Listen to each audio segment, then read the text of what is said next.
My own son tried to kill me with a box of poisoned chocolates, and I unknowingly saved my life by making my daughter-in-law and my grandchildren jealous.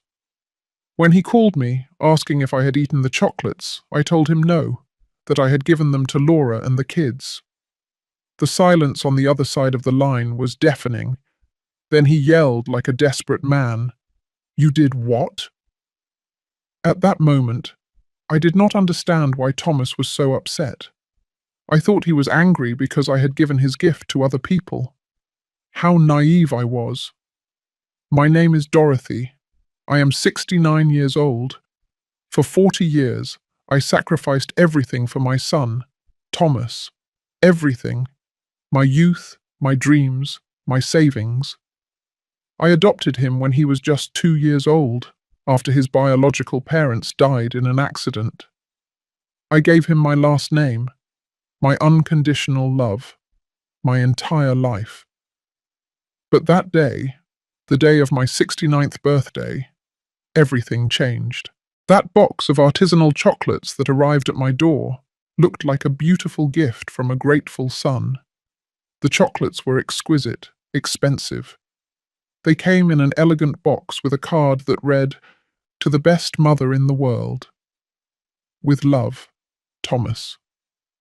I was so touched. It had been months since I had received any affectionate gesture from him. Since he married Laura, everything changed. She arrived like a storm in our lives, filling my son's head with poison against me. "Your mother is too nosy," she would say. "You are too old for her to be taking care of you," she would whisper in his ear. And Thomas, my Thomas, the boy I raised with so much love, began to change. Little by little, he drifted away. Visits became scarcer, calls colder, hugs more distant. But I kept hoping. I kept believing that my son would go back to being the person he was before. That morning, when the chocolates arrived, I thought it had finally happened. That my son had remembered how much he loved me. That Laura had not managed to completely destroy the bond we had built for so many years. The chocolates looked delicious. They were from an exclusive brand, the kind that cost a fortune. Each piece was a work of art, decorated with golden details and perfect shapes. But me, oh, I was always like that, always thinking of others before myself. These chocolates are too good for me alone, I thought. Laura and the kids will enjoy them much more. The little ones had always been my weakness. Despite all the disdain their mother showed me, I adored those children. They were my grandchildren, the extension of my Thomas, the only pure thing left in that toxic relationship. So I took the box, carefully rewrapped it, and headed to Thomas's house, which was just a short drive from my home in upstate New York. When I knocked on the door, it was Laura who opened it. As always, she greeted me with that fake smile that I hated so much. That smile that did not reach her eyes, that screamed contempt, even though her lips tried to feign courtesy. "Hello, Dorothy," she said, with that condescending tone she used with me. "What brings you by?" I handed her the box of chocolates and explained that they were from Thomas for me, but that I wanted to share them with her and the children. For a moment, I saw something strange in her eyes, like surprise, but not the good kind. It was more like fear, confusion. But she quickly composed her expression and took the box. "What a nice gesture from Thomas," she murmured. "The kids will be thrilled." She did not invite me in. She never did. She always found an excuse to keep me at the door, as if I were a traveling salesperson and not the grandmother of her children. That time she said the children were sleeping, that it had been a long day, that perhaps another day would be better. I went home with a slightly sad heart, but also with a certain satisfaction. I had done something good. I had shared the joy of my son's gift with his family. That night, I went to bed thinking that maybe, just maybe, that gesture would help smooth things over between Laura and me. The next day, the phone rang early. It was Thomas. His voice sounded strange, tense. "Mom," he said to me, "how were the chocolates?" The question took me by surprise. It was rare for him to be so interested in knowing if I had enjoyed a gift. Usually, after giving me something, he seemed to completely forget about the matter. "Oh, Thomas," I replied honestly, "I gave them to Laura and the kids. You know how much they love sweets." The silence that followed was terrifying. It was as if the world had stopped. I could hear my own heart beating as I waited for his answer. Then he exploded.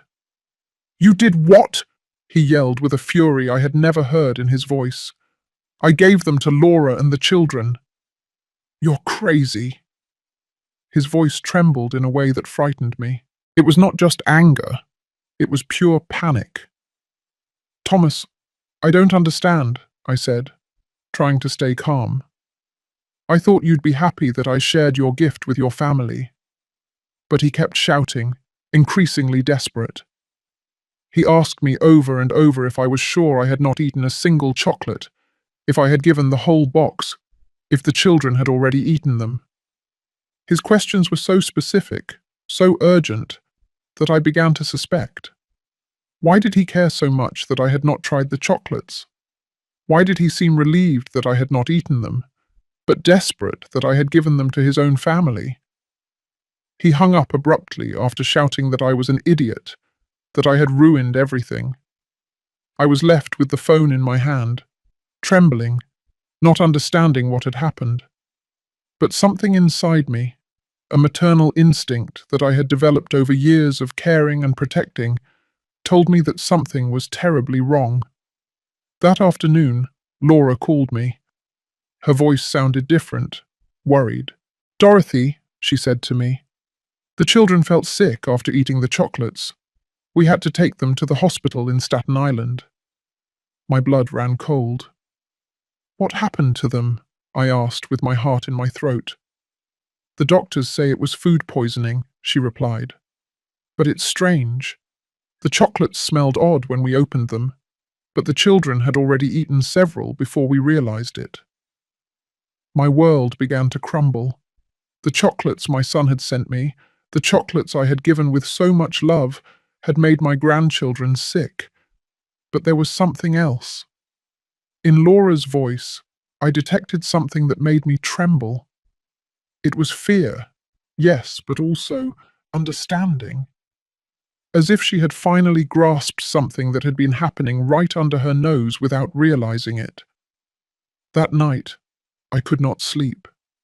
The pieces of the puzzle began to fit together in my mind with terrifying clarity. Thomas's reaction when he learned that I had given the chocolates away, his desperation at knowing that I had not eaten them, his relief mixed with panic, the specific questions about whether I had tried even a tiny piece. And then, like a lightning bolt in the darkness, the truth hit me with all its brutal force. My son, my own son whom I had raised and loved unconditionally, had tried to poison me. The following days were a nightmare. The children recovered, thank goodness, but the poison had left its mark. Laura confessed to me that the doctors had found traces of arsenic in their little bodies. Arsenic, a word I had only heard in crime movies. Now it was part of my most horrible reality. My daughter-in-law, for the first time in years, spoke to me without that mask of contempt. Her voice trembled when she told me, "Dorothy, I think those chocolates were not meant to be shared. I think they were specifically for you." Her words confirmed what my heart already knew, but my mind refused to accept. Thomas had disappeared. He did not answer the phone. He did not reply to messages. When Laura went to look for him at his job at the Manhattan accounting firm, they told her he had requested emergency time off. He had run away like the coward he was, leaving his wife and children to suffer the consequences of his devilish plan. But I knew my son. I knew where to find him. I knew that when he felt cornered, He always ran to the same place, the house of his Aunt Natalie, my younger sister. She had always had a weakness for Thomas, always justifying his mistakes, protecting him from the consequences of his actions. I drove to Natalie's house with my hands trembling on the steering wheel. 40 years of unconditional love, 40 years of sacrifices, 40 years of giving everything I had. And this was what I received in return: a son who wanted to see me dead. When I knocked on the door, Natalie opened it with a look of guilt. "Dorothy," she murmured, "I didn't know you were coming, but I had already seen Thomas's car parked on the corner." "I know he's here," I said in a voice I did not recognize as my own. Thomas appeared behind her like a ghost. His face was drawn, his eyes sunken, but what struck me the most was the expression on his face. There was no remorse. There was no guilt. There was only resentment, as if I were the culprit of this whole disaster. "Why?" was the only thing I could ask him. "Why did you want to kill me?" My voice broke on that last word. Kill me. My own son had wanted to kill me. His answer broke my soul into 1,000 pieces. "Because you're a burden," he said with a coldness that chilled my blood. "Because you've always been a burden. Because I need your inheritance and you never die." My inheritance, of course. It all came down to money. The money I had saved for decades working day and night. The money I had saved living like a pauper to secure a future for him. The money I planned to leave him when I died naturally, of old age, surrounded by the love of my family. "But I didn't know you had so much money," he continued with that poisonous voice. "Until I saw the bank documents when you got sick last year. $200,000, Mom. 200,000 that I need now, not when you're 90 years old. $200,000 that I had earned with blood, sweat, and tears. $200,000 that represented 40 years of work, deprivations, of sleepless nights working double shifts to give him the best education, the best clothes, the best opportunities. Besides," he added, as if it were the most natural thing in the world, "you're old. What else are you going to do with your life? Why do you need so much money at your age?" His words were daggers in my heart. Every syllable was a deeper betrayal than the last. Natalie tried to intervene. "Thomas, don't talk like that," she murmured, but he silenced her with a look. "Aunt, you know I'm right. She's already lived her life. I have a family to support, children to educate, a future ahead of me." "A future built on my corpse," I replied with a bitterness I did not know I had inside. "A future bought with my death." He looked at me with contempt, as if I were the crazy one, as if I were the villain in this twisted story. "Don't be dramatic," he told me. It was going to be quick. The chocolates had enough arsenic to look like a natural heart attack. No one would have suspected anything. You would have died peacefully, sleeping, and I would have inherited what was going to be mine anyway. His words revealed the depth of his betrayal. It had not been an impulse, a moment of madness. It had been a calculated, meticulous, cold plan. He had researched the poison. He had bought the most expensive chocolates to disguise the taste. He had calculated the exact dose. My death had been planned with the same dedication that I had put into planning his birthdays for so many years. "And what happened?" I asked him. "Why didn't your perfect plan work?" His face twisted into a grimace of frustration. "Because you're too stupid to eat chocolates your own son gives you," he spat at me. "Because you always have to be the martyr. You always have to give everything. You always have to be the selfless, saintly mother." The irony was suffocating. The very flaw he criticized in me, my tendency to give rather than receive, had been what saved my life. My instinct to share the gift with his children had destroyed his homicidal plan. "But the worst part," he continued with rising anger, "is that now Laura knows everything. The children were about to die because of you, because of your damn compulsion to share what does not belong to you. He blamed me. After trying to murder me, he blamed me for the poisoning of his own children. Laura had appeared in the doorway during our conversation. Her face was pale, her eyes full of tears. She had heard everything. The final confirmation that her husband had not only tried to kill his mother-in-law, but had been willing to sacrifice his own children in the process. "Thomas," she said with a broken voice, "how could you? How could you put our children in danger?" He turned to her with the same coldness he had shown me. "Because nothing was going to happen," he replied. "Because the poison was for her, not for you." "But you knew I always share everything with the children," Laura yelled. "You knew there was a chance they would eat those chocolates." Thomas shrugged as if he were talking about the weather. "It was a calculated risk," he muttered. "A calculated risk." The children I had helped raise, the children who filled my afternoons with joy when everything else had turned grey, had been a calculated risk for him in his plan to murder me. At that moment, I understood that the son I had raised, the boy I had adopted and loved as if he had come from my own body, had died a long time ago. The man in front of me was a stranger, a dangerous stranger who had been able to look me in the eye for years while planning my death. "It's over," I told him with a calm that surprised me. "Everything is over between us." He laughed, a bitter, cruel laugh.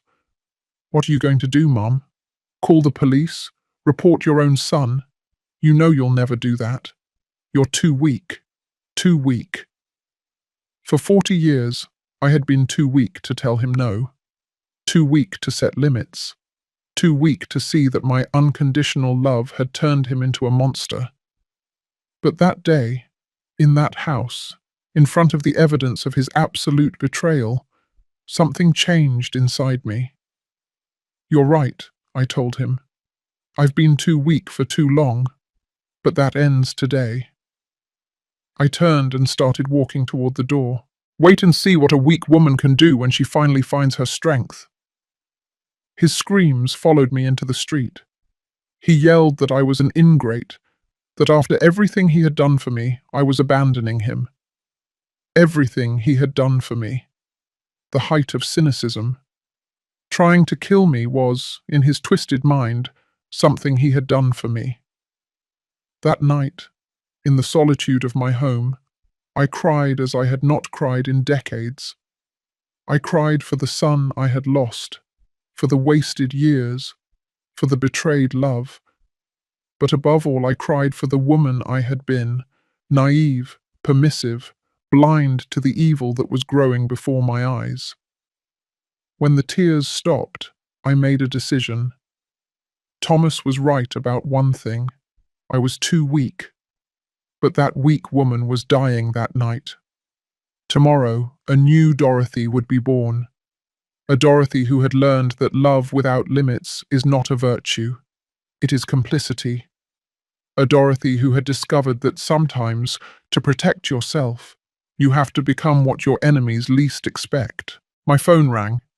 It was Stanley, my lawyer, an old family friend. "Dorothy," he told me. "Laura called me. She told me everything. Are you all right?" For the first time in days, I smiled. "I'm perfect, Stanley, and I have work for you." The transformation was not immediate, but it was total. Over the next few weeks, while Thomas believed he had emotionally destroyed me, I was building the foundations of my revenge. The first step was to move.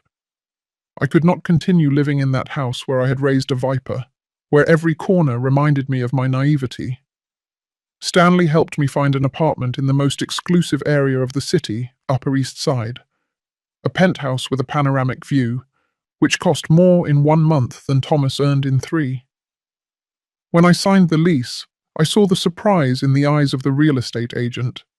A 69-year-old woman, modestly dressed, paying cash for a luxury apartment. "It's for my retirement," I told her with a smile. I decided it was time to give myself some treats. Retirement. What a liberating word. I was retiring from being a mother. I was retiring from being the victim. I was retiring from being the woman who gave everything and asked for nothing in return. The apartment was spectacular. Marble floors, floor-to-ceiling windows, a kitchen that looked like it was out of a magazine. But what I liked most was the study, a quiet space where I could plan, where I could think, where I could become the strategist Thomas had never imagined I could be. Stanley was my first ally in this new life. For years, he had handled my basic legal affairs, wills, insurance, minor procedures. But now I needed something more. I needed a legal warrior who would help me systematically dismantle the life of the man who had tried to murder me. Dorothy, he told me in our first serious meeting, this is going to be brutal. Thomas is not going to give up easily. He's going to fight. He's going to lie. He's going to try to manipulate the situation in his favor. I leaned back in his office's leather chair and looked him in the eye. Stanley, he underestimated me for 40 years. Now it's my turn to surprise him. The first thing we did was secure my money. Thomas knew about the main account, but he did not know about the other three. He did not know about the certificates of deposit that I had been religiously renewing every year. He did not know about the stocks I had bought with the extra money from my weekend jobs. He did not know that his stupid mother had built a modest but solid financial empire. In total, Stanley told me after reviewing all the documents, we are talking about almost $400,000, not $200,000 as he believes. $400,000. 40 years of sacrifice turned into economic power. 40 years of living like a poor woman to die like a queen. But money was only a tool. The real weapon was information. Stanley hired a private investigator, a former police officer named Robert, who specialized in family cases. What we discovered in the following weeks left me speechless. Thomas had not only planned my death for the inheritance, he had debts that I was unaware of. Gambling debts, debts with loan sharks, debts that had turned my death into an urgent necessity for him. My son was not just a frustrated murderer. He was a bankrupt gambler who had bet his family's future at my expense. Here is the evidence, Robert said, handing me a folder full of photographs, documents, bank records.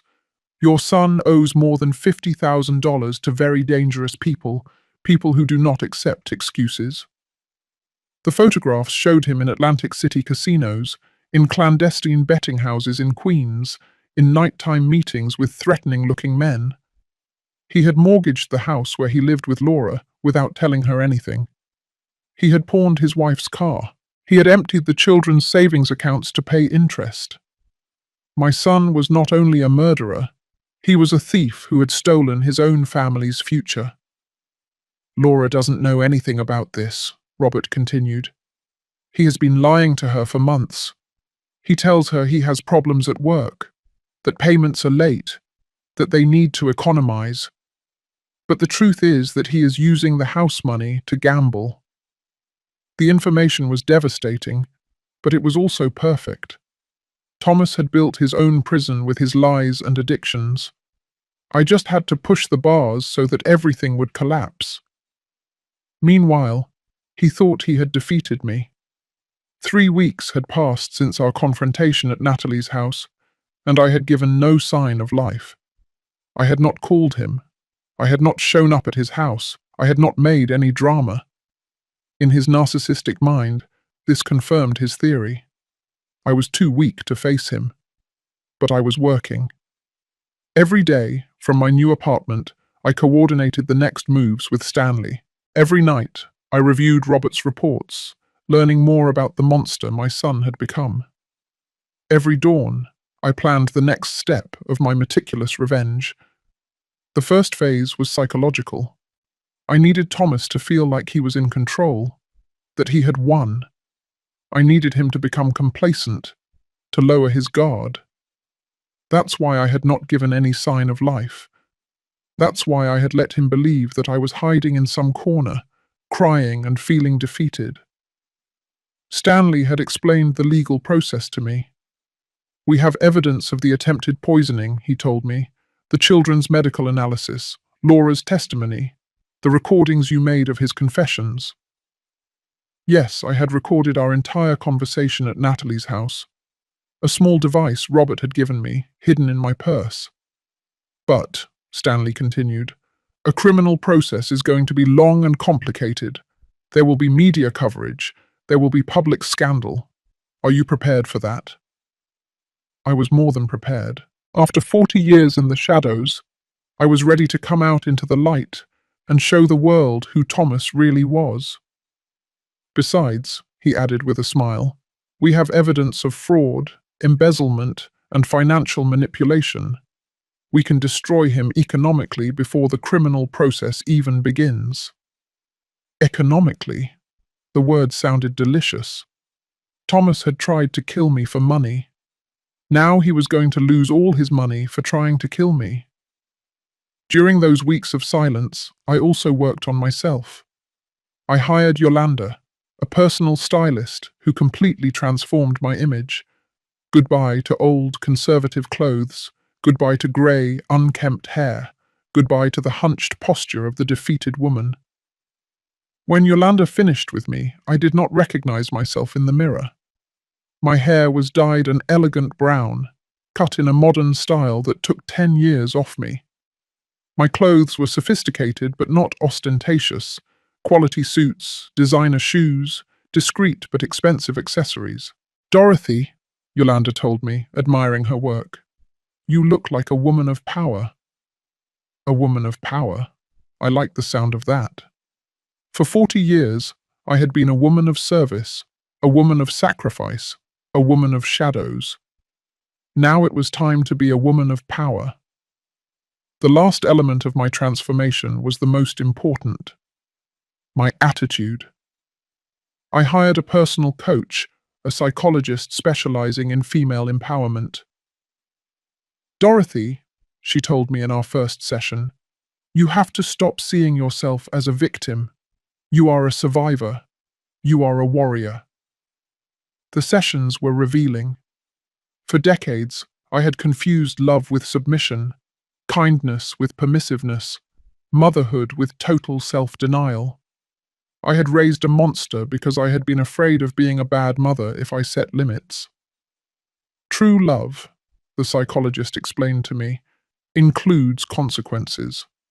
If there are no consequences for bad actions, there is no love. There is complicity. Complicity. For 40 years, I had been an accomplice in my son's transformation into a sociopath. But no more. The new Dorothy was not an accomplice to anyone. The new Dorothy was a force of nature that was about to unleash upon Thomas's world like a devastating hurricane. One night, exactly 1 month after our confrontation, I decided it was time to make my first public appearance. I carefully chose the location, the most exclusive art gallery in the city, where a private collection of contemporary paintings was being exhibited. I dressed in a black designer suit, high heels that made me look taller and more imposing, and jewelry I had bought that very afternoon. When I arrived at the gallery in a luxury taxi, the society photographers turned to look at me. They did not recognize me, but they instinctively knew I was someone important. I walked through the gallery with a glass of champagne in my hand, admiring the artwork, conversing with collectors and critics. For the first time in decades, I felt in my element. Elegant, sophisticated, powerful. And then I saw him. Thomas was in the opposite corner of the gallery, accompanied by Laura. She looked tense, uncomfortable, clearly out of place in that luxurious environment. He was trying to impress some businessman, probably looking for new victims for his scams. Our eyes met across the room. I saw the shock on his face when he recognized me.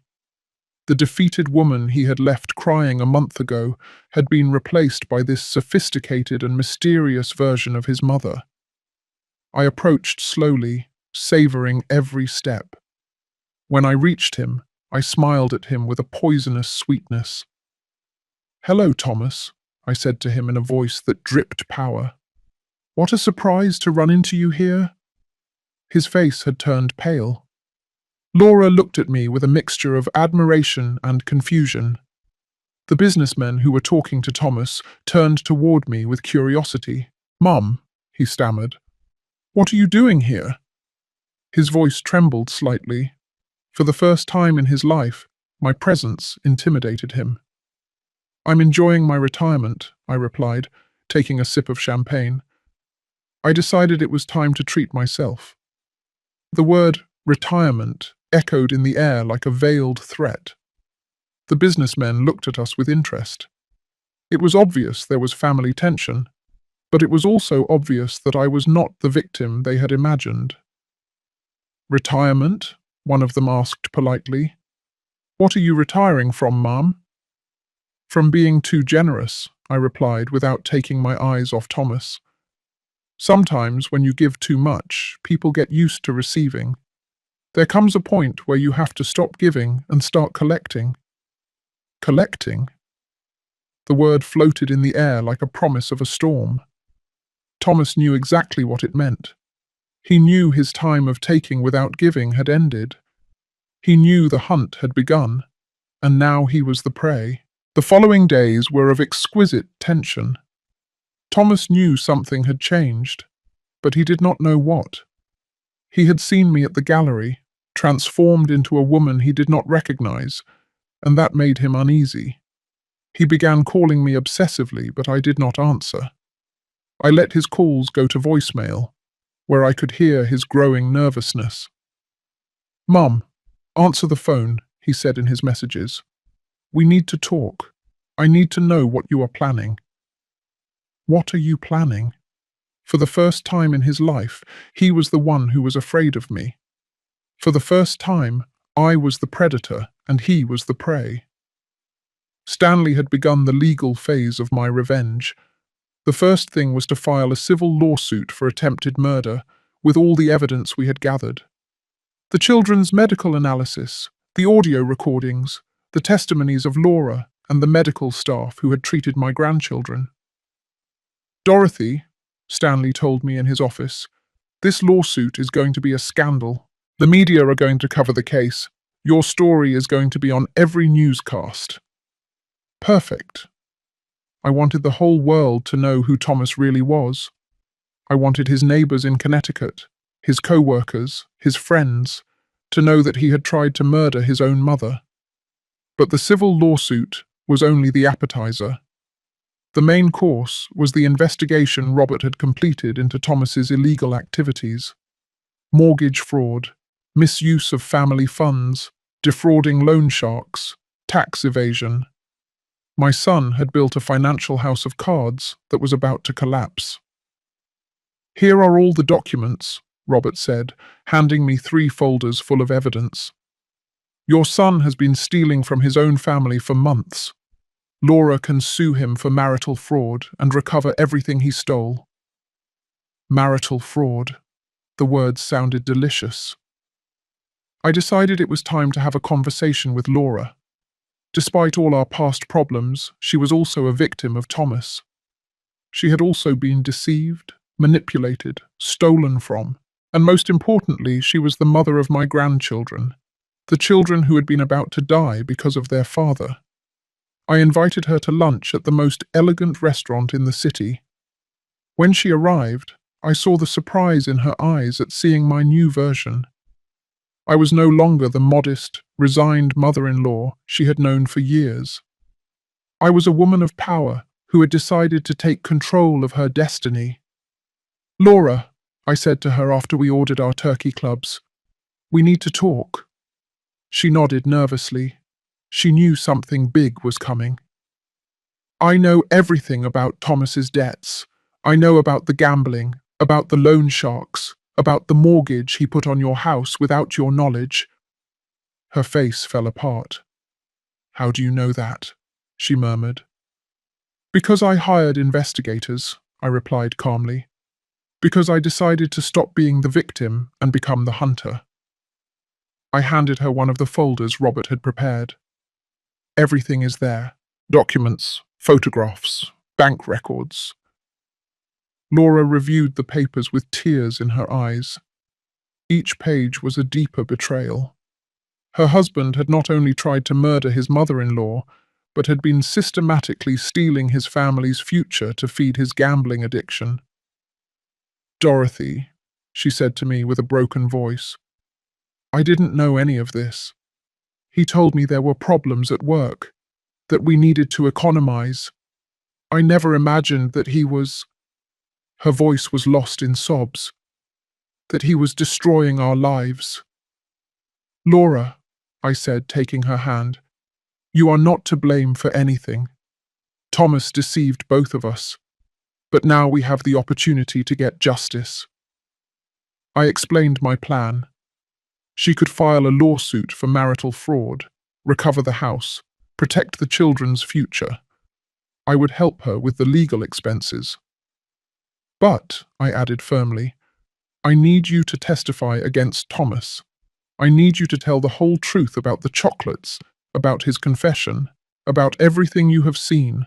She did not hesitate for a second. Of course, she told me. It is the least I can do after everything that has happened.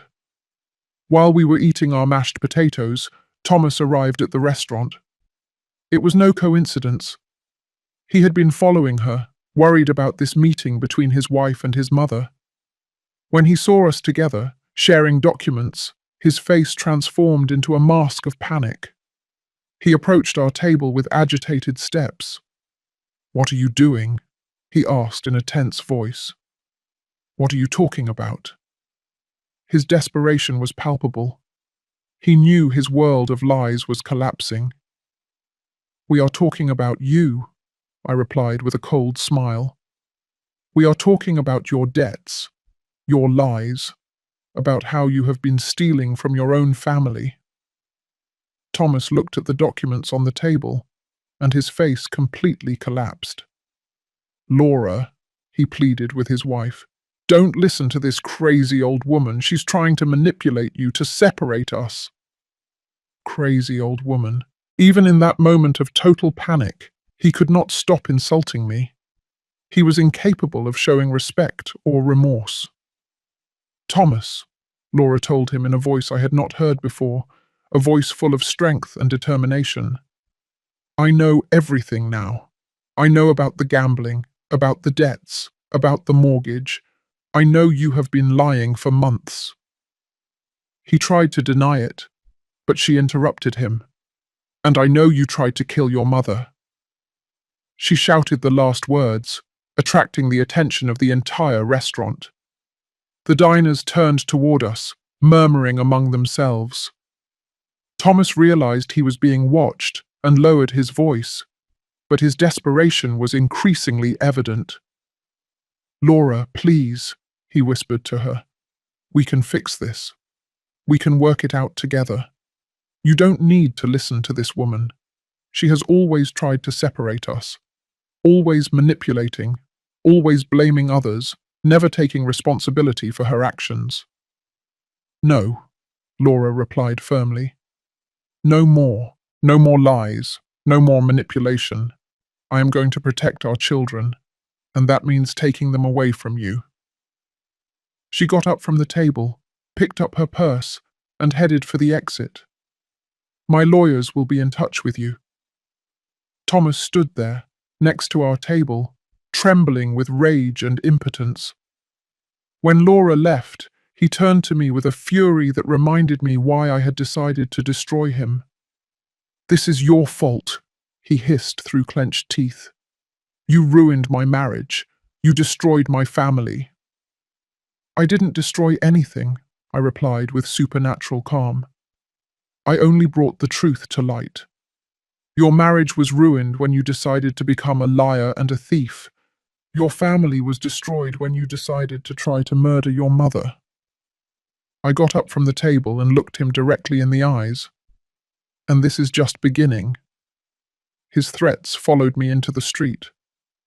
"You're going to regret this," he yelled as I walked toward my taxi. "You're going to pay for destroying my life." Destroying his life. He had tried to destroy mine literally, and now he complained because I was defending myself. That night, Stanley called me with news. "Dorothy, the lawsuit is already in process. The media have started calling. They want interviews. They want your side of the story." It was exactly what I had expected. "Schedule the interviews," I told him. "It's time for the world to know the truth." The first interview was with the most watched news program in the city, Channel 5 News. I arrived at the studio impeccably dressed, with the confidence of a woman who had found her power. The journalist received me with curiosity and compassion. "Miss Dorothy," she said to me in front of the cameras, "tell us your story. How did you discover that your son had tried to poison you?" I told her everything. The chocolates, Thomas's reaction, the children's poisoning, his cold and calculated confession. I spoke calmly without dramatizing, letting the facts speak for themselves. "How does a mother feel when she discovers that her son wants to kill her?" the journalist asked me. "She feels free," I replied. "She feels free from an illusion she had maintained for 40 years. She feels free to stop protecting someone who never protected her." The interview went viral. Within hours, my story was on all social media. The comments were overwhelmingly supportive. Hundreds of women wrote to me, telling me their own stories of ungrateful children, toxic families, unrequited love. But the most satisfying part was the comments about Thomas.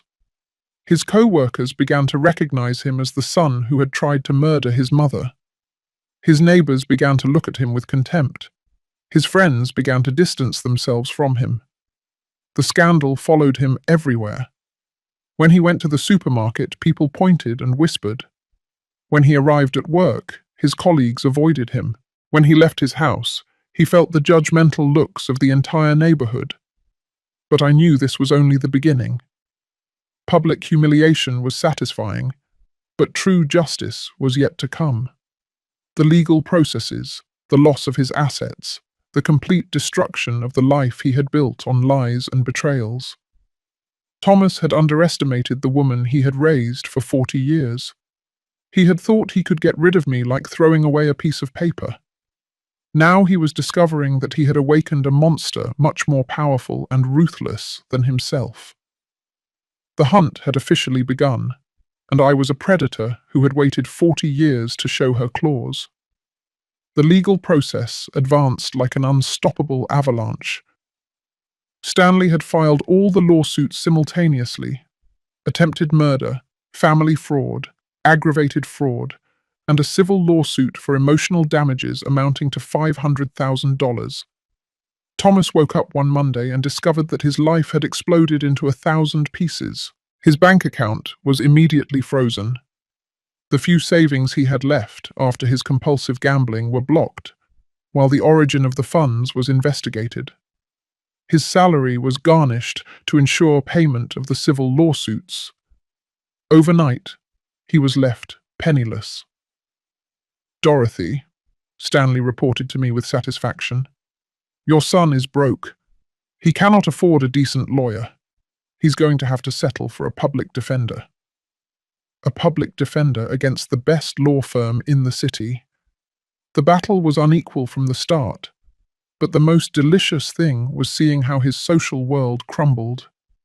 The video of my television interview had generated such a scandal that the media began to investigate Thomas's life more deeply. Soon his gambling debts, his scams against co-workers, and his systematic lies came to light. His boss called him to an urgent meeting. "Thomas," he said, "the company cannot afford to have its name associated with this scandal. You are terminated, effective immediately. 20 years working at the same company, eliminated by a scandal he himself had created." The loan sharks, who had been pressuring him for his gambling debts, saw the news and decided to accelerate their collections. They knew that if they did not act fast, they would not recover a single dollar. They began showing up at his house, calling him at all hours, openly threatening him. One night, while I was enjoying a glass of wine in my luxury apartment, I received a call from Laura. She was crying. "Dorothy," she told me between sobs, "men came to the house, armed men. They said that if Thomas doesn't pay them tomorrow, they are going to take the house and everything in it." "Where is Thomas?" I asked her. "He disappeared," she replied. "When he saw those men, he ran out the back door. He left me alone with the children to face those criminals. Cowardly until the end. When things got tough, he abandoned his family to save his own skin." "Laura," I told her firmly, "take the children and go to your mother's house tonight. Tomorrow morning, we are going to fix this." The time had come to show my next hand. The next morning, I arrived at Thomas's house, accompanied by Stanley and 2 bodyguards I had hired. The loan sharks were there, inspecting the property, calculating what they could take to cover the debt. When they saw me arrive, they approached with curiosity. "Ma'am," the leader of the group, a burly man with scars on his hands, said to me, "Are you related to Thomas?" "I am his mother," I replied with the same calm I would use to talk about the weather. "And I have a proposal." I pulled a signed check from my purse. "This is the exact amount my son owes you," I told them. $530,000. Take it and forget about him forever." The men looked at the check in surprise. They did not expect an elegant woman to show up with $500,000 in cash. "Why would you do this for him?" the leader asked me. "I am not doing it for him," I replied. "I am doing it for my daughter-in-law and my grandchildren. They are not to blame for living with a gambler." The man took the check, examined it carefully, and finally nodded. "Deal. Your son is debt-free with us." When they left, Laura came out of the house with tears in her eyes. "Dorothy," she said, "I cannot accept that you pay Thomas's debts." "I'm not paying them for him," I explained. "I'm paying them for you all, and it's not for free." I handed her a document that Stanley had prepared. "It's a property transfer," I explained. "The house is now in your name. Thomas no longer has a legal right to it. And this," I handed her another paper, "is a loan agreement. You owe me $530,000, but you can pay it in small installments over the next 20 years. It was a perfect agreement. Laura was protected, the children had a safe home, and Thomas lost his last economic resource. When he finally showed up, he would discover that he no longer owned anything. That afternoon, Thomas finally deigned to call me. His voice sounded desperate, broken. "Mom," he pleaded, "I need your help. The loan sharks are going to kill me if I don't pay them. I need money. I need you to forgive me. I need—" "Thomas," I interrupted him coldly, "I already paid your debts." I could hear his sigh of relief on the other side of the line. "Thank you, Mum. I knew you wouldn't abandon me. I knew that, but I didn't do it for you," I continued. "I did it for Laura and the children. And you no longer have a house. I transferred it to your wife's name." The silence that followed was absolute. "What?" he finally murmured. "The house is no longer yours. Your wife owes me the money, not you. You have nothing more to do with that property." His breathing became agitated. "You can't do that," he yelled. "It's my house. I bought it." "Did you buy it with money you stole?" I replied. "And now it has returned to legitimate hands. Laura and the children are protected. You are on your own." I hung up the phone without waiting for his response. The following days were of delicious tension. Thomas showed up at the house, but Laura had already changed the locks. When he tried to force his way in, She called the police. The officers arrived and explained to him that he no longer had a legal right to the property. "But she's my wife," he yelled as they escorted him out of his own house. "I have a right to be here." "Sir," the officer told him, "your wife has requested a restraining order. You cannot approach within 200 yards of this property." Restraining order. Laura had followed my advice to the letter. Now Thomas had not only lost his house, but legally could not go near his family. He was a complete pariah, rejected by society and abandoned by his own. Homeless, jobless, penniless, Thomas was forced to take refuge in cheap, run-down motels. But even that became unsustainable when the media began following him. Reporters constantly harassed him, asking him about the attempted murder, about his debts, about his gambling addiction. One night, desperate and humiliated, he decided to do something he considered intelligent, but which turned out to be the final nail in his destruction. He created a social media profile and began live streaming, trying to tell his side of the story. "My mother is crazy," he said in front of his phone camera from a dirty motel room. "She is making all this up because she wants attention. I never tried to poison anyone. The chocolates were normal. She is manipulating my whole family against me." But the internet does not forgive. Users began bombarding him with specific questions he could not answer.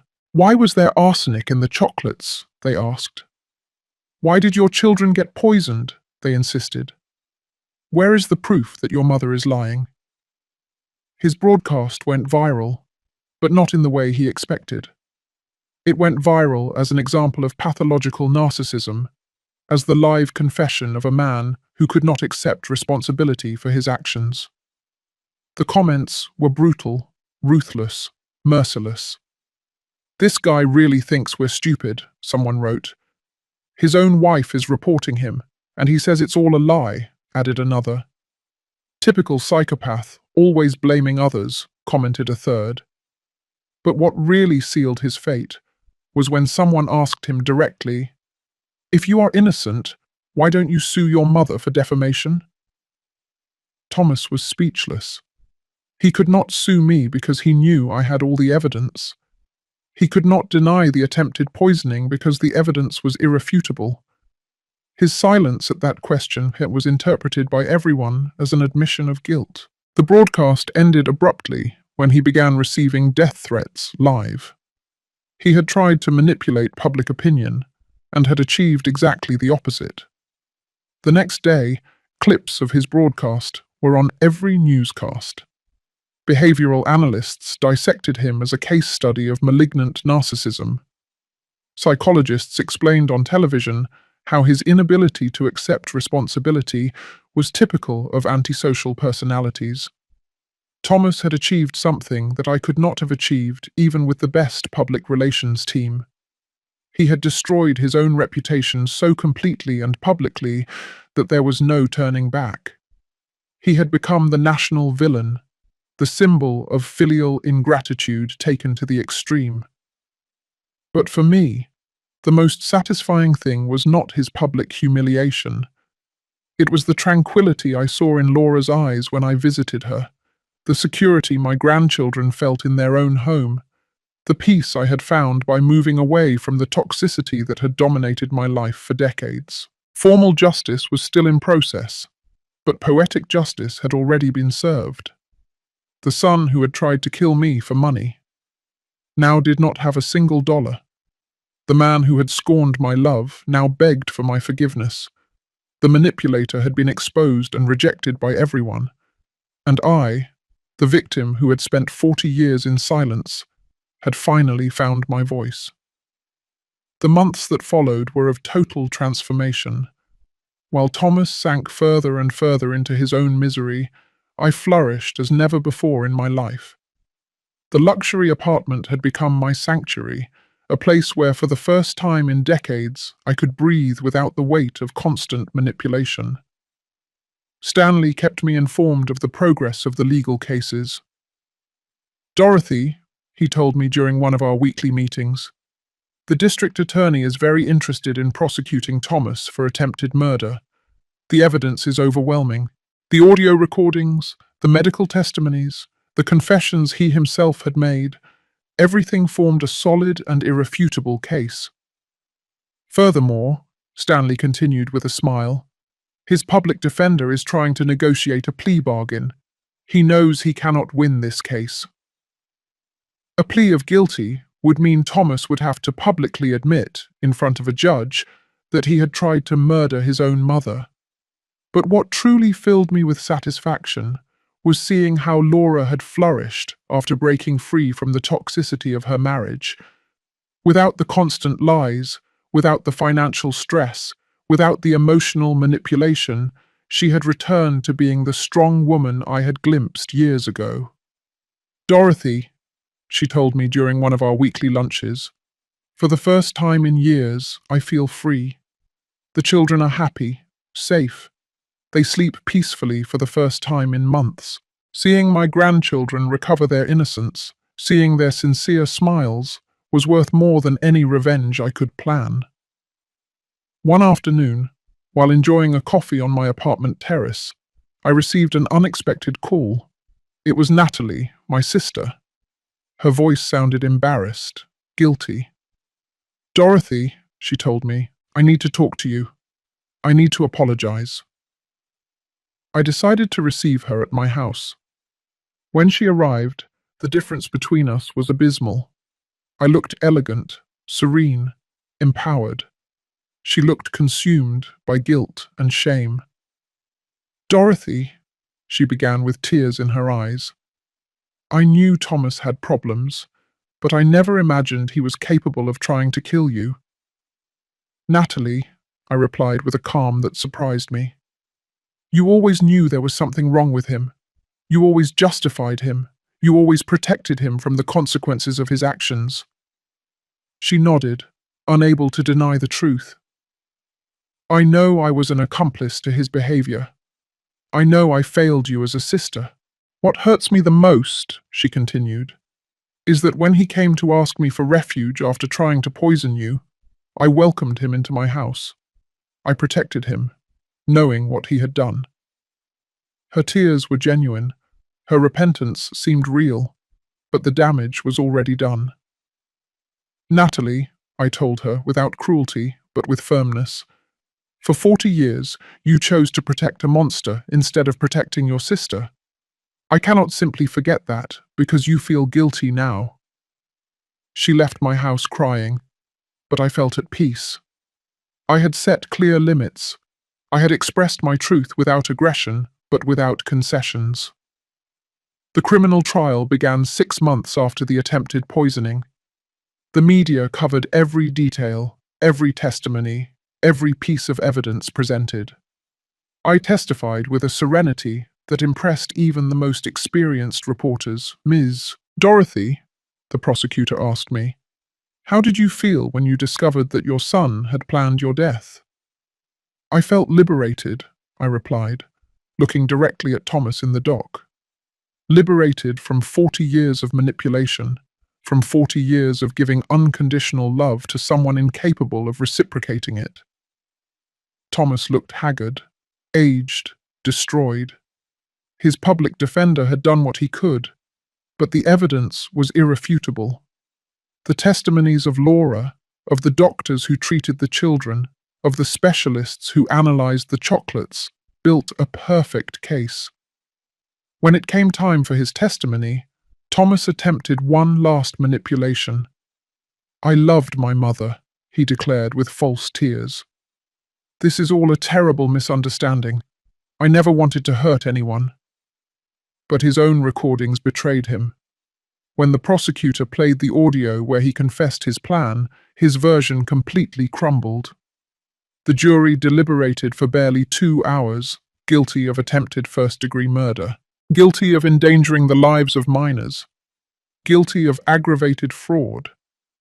The sentence was 12 years in prison, with no possibility of parole before serving 8. When I heard the verdict, I did not feel triumph. I felt peace, justice. The legal confirmation of what I already knew, that I had been the victim of a calculated and premeditated attempted murder by my own son. Thomas looked at me from the dock as he was being handcuffed. His eyes no longer held the arrogance of before, only desperation and self-pity. "Mom," he yelled as they took him away. "You're still my mother. You can't abandon me like this." But I remained motionless, serene, watching him move away toward his inevitable destiny. The civil cases were quickly resolved after the criminal conviction. The lawsuit for emotional damages resulted in a compensation of $300,000, which Thomas, of course, could not pay from prison. But the symbolism was important. The legal system had officially recognized the harm he had caused me. Laura obtained a divorce and full custody of the children. Thomas lost all his parental rights after being found guilty of endangering their lives. My grandchildren were finally legally protected from their father's toxic influence. One afternoon, while organizing my new legal documents, I found a letter I had written but never sent years ago. It was a letter of thanks to Thomas for being the best son in the world. I read it and could not help but laugh bitterly. How blind I had been. How naive. How completely disconnected from reality. I decided to write a new letter, but this time for myself. "Dear Dorothy," I wrote, "for 40 years, you confused love with complicity. You confused kindness with permissiveness. You confused sacrifice with virtue. Today, I celebrate that you have finally learned the difference. On the day I turned 70, I hosted a small celebration in my apartment. I invited Laura and the children, Stanley and his wife, Yolanda my stylist, Robert the investigator. People who had helped me rebuild my life, who had supported me in my transformation. When I blew out the candles on my cake, I made a silent wish that no woman would have to wait until her 70s to find her strength, to set limits, to defend herself from those who abused her love. That night, alone in my apartment, I reflected on the journey I had undertaken, from silent victim to empowered woman, from selfless mother to a person who valued herself, from a woman who gave everything without receiving anything to a woman who had learned that self-love is not selfishness, it is survival. Thomas had wanted to kill me to steal my money, but he had achieved something completely opposite. He had awakened a woman I did not know existed within me. A woman strong, intelligent, capable of fighting for what belonged to her. Formal justice had been served, but the real victory was personal. I had recovered my dignity, my autonomy, my right to live without fear or manipulation. 2 years after the sentencing, my life had found a balance I never thought possible. The emotional wounds had healed, not with forgetting, but with wisdom. I had learned that healing does not mean forgetting, but integrating the pain into a new, stronger version of yourself. My daily routine was a testament to my newfound freedom. I woke up without the weight of the anxiety I had carried for decades. I had scrambled eggs and bacon for breakfast while reading the financial news, because I had decided to learn to manage my investments personally. Stanley had introduced me to Oscar, an ethical financial consultant who taught me that money could be a tool for empowerment, not just for survival. "Dorothy," Oscar told me during one of our sessions, "you have enough capital to live comfortably for the rest of your life and leave a considerable inheritance." Inheritance, the word that had motivated the attempted murder, now had a completely different meaning for me. I had decided to create a trust for my grandchildren, administered by Laura until they turned 25. I also established a foundation to help older women victims of family abuse. My traumatic experience had turned into social purpose. The children visited my apartment every weekend. Seeing their little faces light up when they arrived was the most powerful medicine for any residual sadness.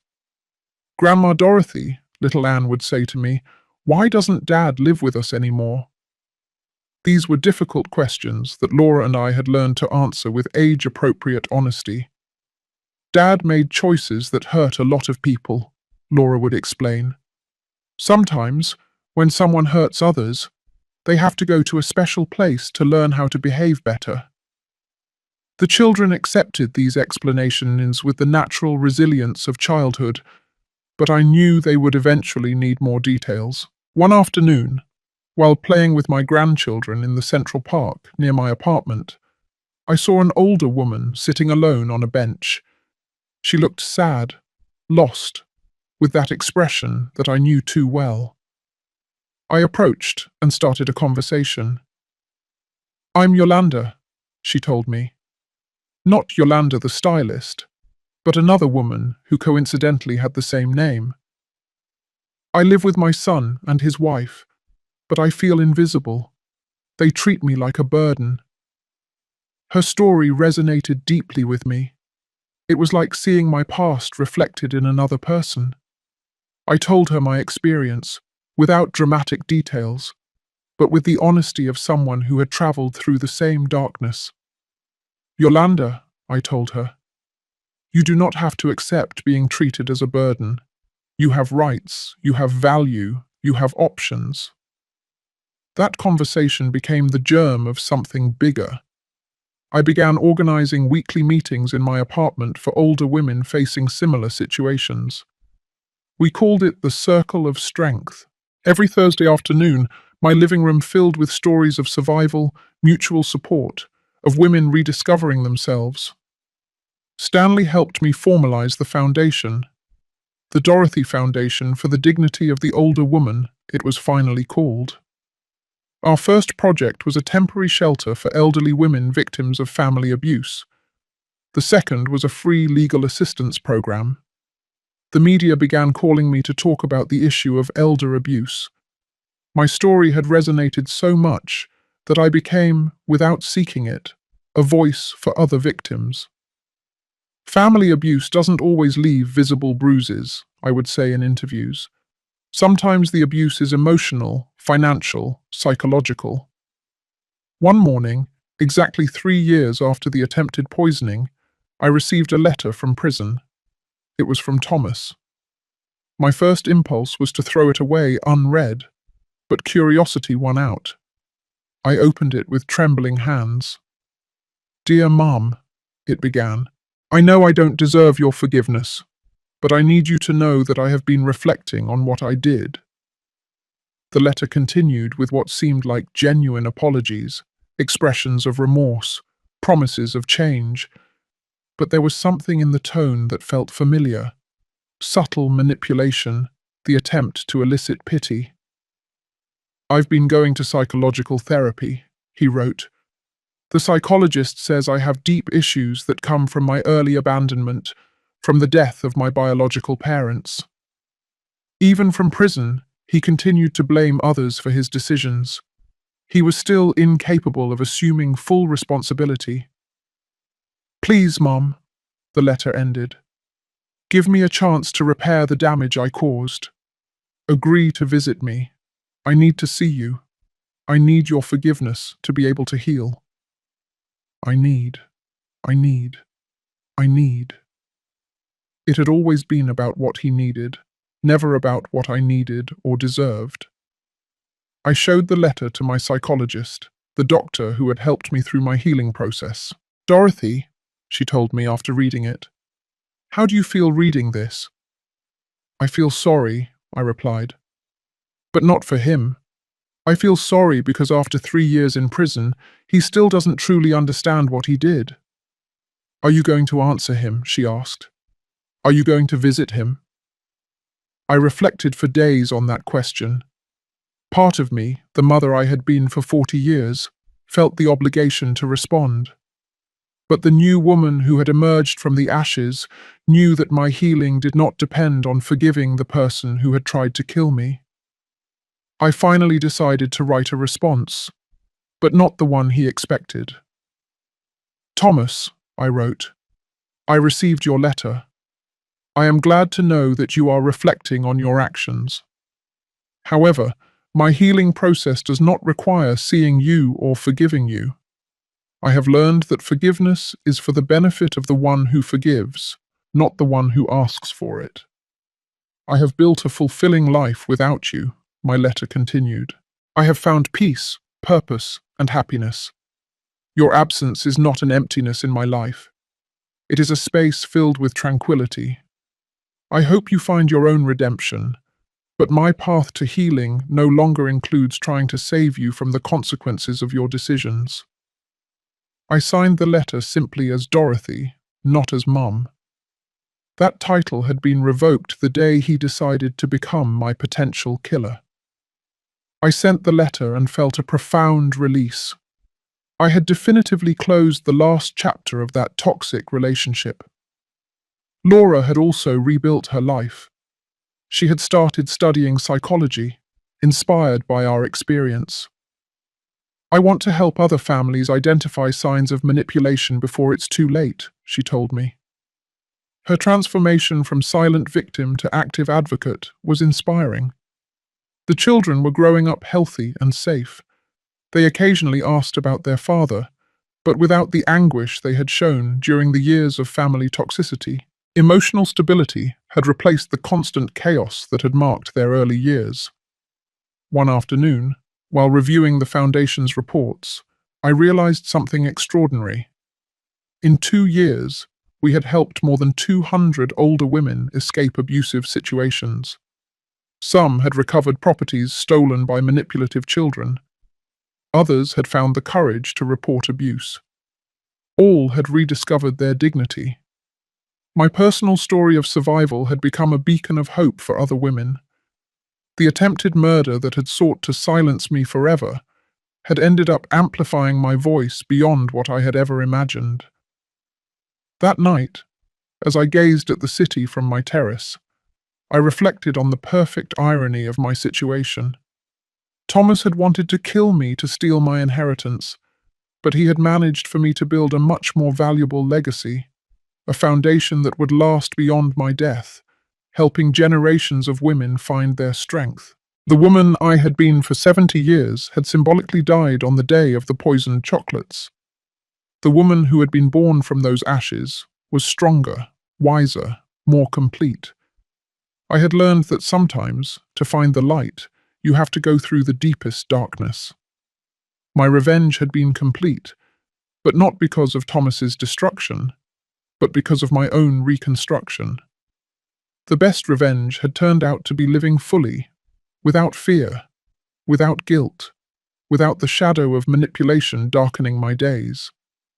5 years after the sentencing, my life had reached a fullness I never thought possible. The Foundation had grown exponentially, with offices in 3 states and a team of 20 dedicated professionals. We had helped more than 500 women regain their dignity and autonomy. One morning, Stanley called me with unexpected news. "Dorothy," he told me with a grave voice, "Thomas is applying for parole. He has served 5 years of his sentence, and his lawyer argues good behavior." My heart momentarily sped up, but the anxiety lasted only seconds. I was no longer the vulnerable woman I had been. "What does that mean for us?" I asked calmly. "It means there will be a hearing," Stanley explained. "The judge will review his case. He will hear testimonies for and against his release. You have the right to testify." I decided it was time to face Thomas one last time, but from a position of absolute power. For 5 years, I had built a new identity, a new life, a new purpose. He had remained stagnant in a cell, paying for his crimes.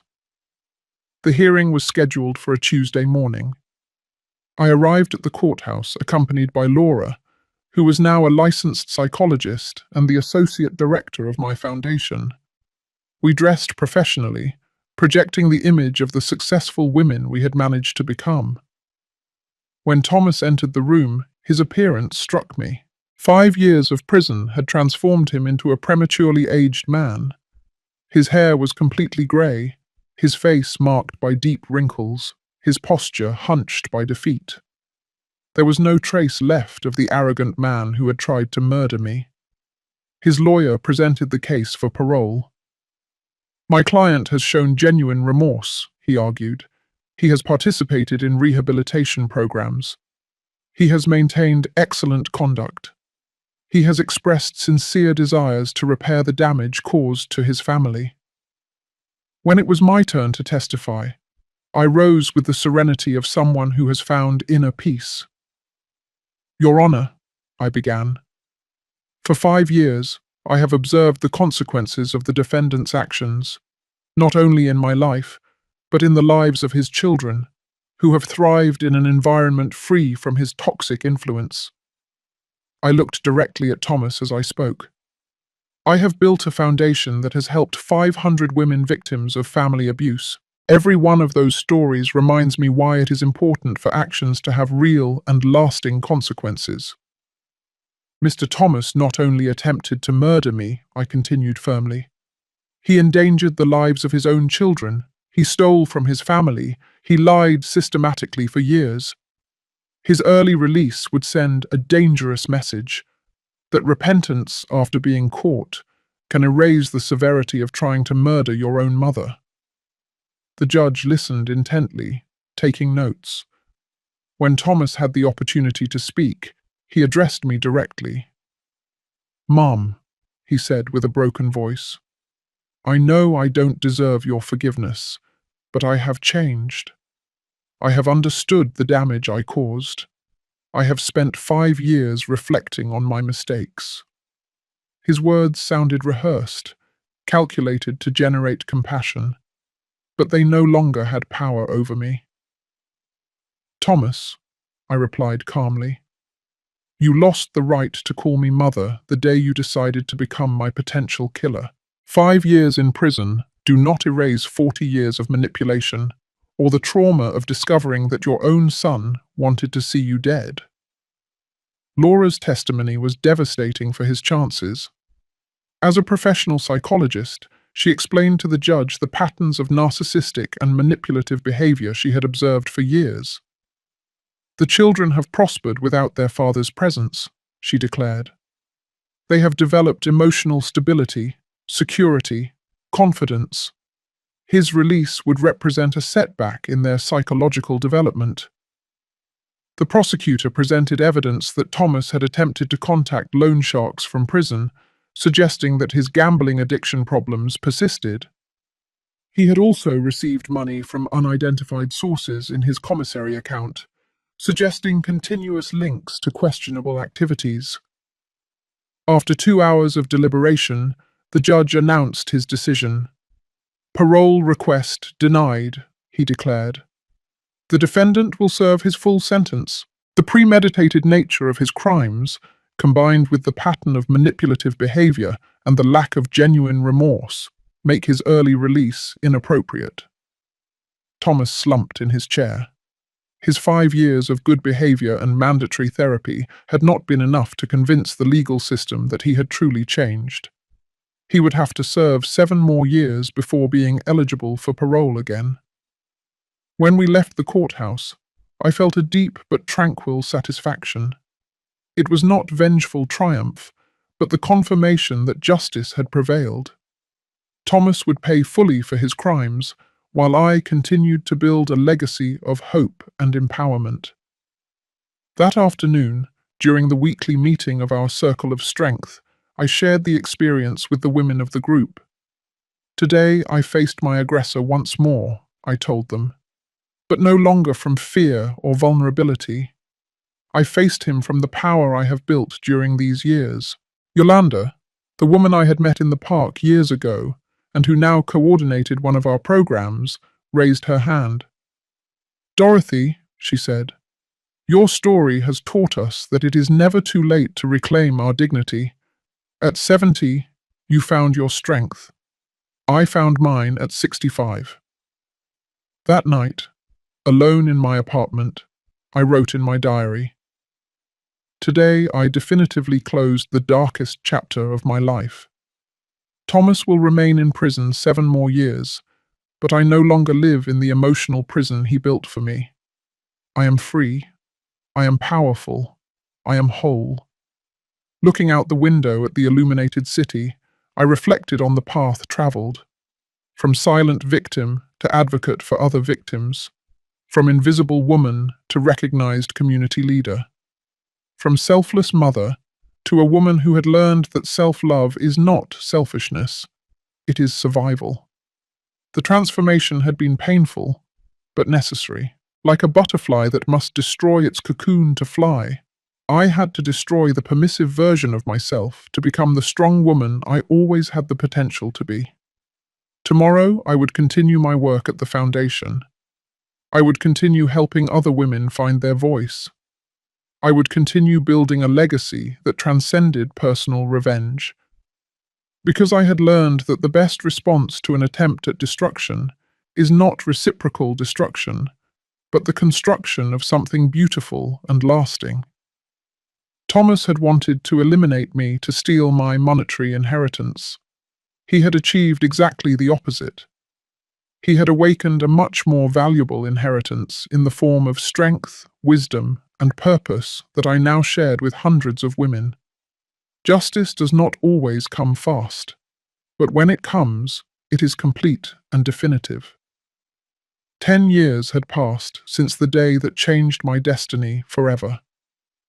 Now, at 79, I contemplated my life with a deep satisfaction I never thought possible. The Dorothy Foundation had grown to become a recognized national institution, with shelters in 8 cities and a legal assistance program that had helped more than 2,000 women. My grandchildren, now teenagers, visited every weekend. Anne was 16 and had decided to study law, inspired by our family history. "Grandma," she told me during one of our conversations, "I want to be like you. I want to defend people who cannot defend themselves." Her younger brother, Charles, who was 14, showed an extraordinary emotional maturity for his age. Laura had become a nationally recognized psychologist, specializing in family trauma and elder abuse. We had written a book together titled "It's Never Too Late: Finding Your Strength After 70, which had become a bestseller and been translated into several languages. One spring morning, while reviewing correspondence in my foundation office, I received a call that transported me to the past. It was the warden of the prison where Thomas was serving his sentence. "Ms. Dorothy," he told me with a grave voice, "I have to inform you that your son passed away last night." The news impacted me, but not as I had expected. I did not feel maternal pain or devastating loss. I felt a strange mixture of sadness for what could have been, and relief for the definitive closing of that chapter. "What happened?" I asked with professional calm. "It was a sudden heart attack," the warden explained. "The doctors say he had developed severe heart problems, probably related to stress and depression. He died sleeping, without pain." The irony was absolute. He had planned my death by heart attack with poisoned chocolates, and he had finally died of a real heart attack. "He left a letter addressed to you," the warden continued. "He wishes for us to send it to you." After a moment of reflection, I agreed to receive it. I needed to know his last words, not out of nostalgia, but to completely close this cycle of my life. The letter arrived 2 days later. I opened it with steady hands, without trembling or anxiety. "Dear Mom," it began in shaky handwriting, "I write this knowing that I will probably die in this prison. For 10 years, I have reflected on what I did, on the monster I became. I understand now that there is no possible forgiveness for trying to murder the woman who gave me everything," it continued. "I do not seek your compassion or your absolution. I just want you to know that my last conscious thought was of genuine regret for having failed you so profoundly. I have followed your work with the foundation from here," he wrote. "The other inmates show me newspaper articles about your achievements. It fills me with a strange mixture of pride and shame. Pride because you are extraordinary. Shame because I almost destroyed someone so valuable. The letter ended with words that surprised me with their apparent sincerity. I die knowing that the world is a better place because you survived and prospered. I hope my death brings you the final peace you deserve. With love and eternal remorse, Thomas. After reading the letter, I put it away in my desk. I did not feel the need to cry or to forgive posthumously. I simply felt that a very long and painful book had finally reached its last page. The funeral was a small, private ceremony. Laura, the children, Stanley, and I attended. There were no emotional or nostalgic speeches. It was a sober farewell to someone who had chosen the path of destruction and had paid the full consequences. Anne, with the wisdom of her 16 years, approached me after the service. "Grandma," she said, "are you sad?" "I am at peace," I replied.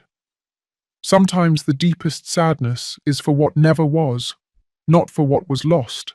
That night, in the solitude of my apartment, I wrote the final entry about Thomas in my diary. Today I buried the son I adopted 47 years ago, but the son I truly loved died 10 years ago, the day he decided to become my killer. Today I only buried the remains of that decision. The following months were of extraordinary productivity, without the looming shadow of Thomas, without the possibility of future legal hearings or confrontations. I dedicated myself completely to expanding the work of the Foundation. We established a university scholarship program for older women who wanted to resume their studies after escaping abusive situations. We also created a research center on elder abuse, directed by Laura. Our studies began to influence national public policies for the protection of older people. My personal experience had become a catalyst for broad social change. On my 80th birthday, we organized a benefit gala for the Foundation. The event brought together politicians, businessmen, academics, and, most importantly, hundreds of women whose lives had been transformed by our programs. During my speech that night, I reflected on the central lesson of my experience. I have learned that kindness without limits is not virtue, it is self-neglect. I have learned that unconditional love must include self-love. I have learned that sometimes, to save yourself, you have to be willing to disappoint those who expect you to sacrifice yourself endlessly. My story began as a tragedy, I continued, the attempted murder by my own son. But it turned into a story of rebirth, of discovery, of purpose. Because I chose not to remain in the role of the victim, but to transform my pain into power to help others. When I finished my speech, the 2,000 people present stood up in an ovation that lasted 5 minutes. But what moved me the most were the tears in the eyes of Anne and Charles, my grandchildren, who looked at me with an admiration that had been earned through example and resilience. That night, back home, I sat on my terrace to contemplate the city. 10 years ago, I had been a 70-year-old woman, vulnerable, manipulated, almost murdered. Now I was an 80-year-old woman, powerful, respected, with a legacy that would last generations. The most perfect revenge had turned out to be the construction of an extraordinary life.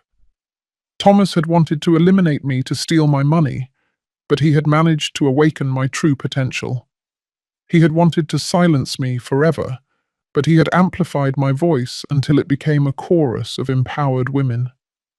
I wrote in my diary that night, I do not regret adopting him. I only regret not having understood sooner that kindness should never be practiced at the cost of self-destruction. My son wanted to kill me, but instead of destroying me, he freed me to become who I was always meant to be. The story had ended, but the legacy was just beginning. Every woman who found her strength through our programs was a victory over the mentality that had created Thomas. Every limit set, every firm no uttered, Every act of self-love was a silent revolution against the culture that teaches women to give everything without receiving anything. It had taken me 70 years to find my power, but I had used every day of the last 10 to ensure that other women would not have to wait so long. That was my true inheritance.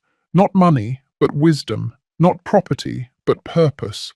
Not revenge, but victory through transformation. The circle had closed perfectly, and I was at peace.